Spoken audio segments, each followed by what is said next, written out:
Me votat e shumicës socialiste, Kuvendi i Shqipërisë ka miratuar një rezolutë të rëndësishme që e klasifikon Republikën Islamike të Iranit si shtet që mbështet terrorizmin, duke e arrestuar vendin në të njëjtën linjë me aleatët ndërkombëtar në luftën kundër këtyre fenomeneve.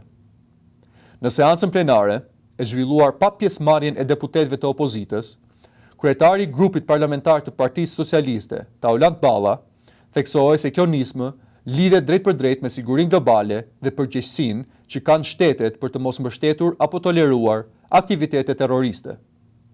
Rezoluta, e propozuar dhe miratuar me procedurë të përshpejtuar, parashikon gjithashtu shpalljen e Gardës Revolucionare Islamike si organizatë terroriste, duke vendosur Shqipërinë në një linjë me Shtetet e Bashkuara të Amerikës dhe vendet e tjera që kanë ndërmarrë të njëjtin hap.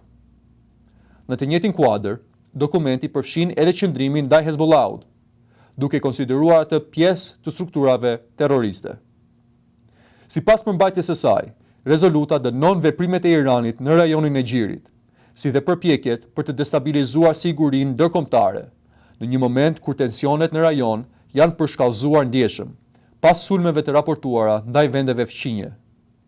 Nga ana tjetër, opozita e ka kundërshtuar kohën e miratimit të kësaj nisme, duke e cilësuar të papërshtatshme në raport me zhvillimet aktuale. Ndërkohë, ky vendim vjen pak ditë pasi Kuvendi raportoi një incident serioz në infrastrukturën e tij digjitale. Autoritetet konstatuan akses të paautorizuar dhe fshirje të dhënash në disa llogari të administratës, ndërsa përgjegjësinë për sulmin e mori grupi i hakerave Homeland Justice.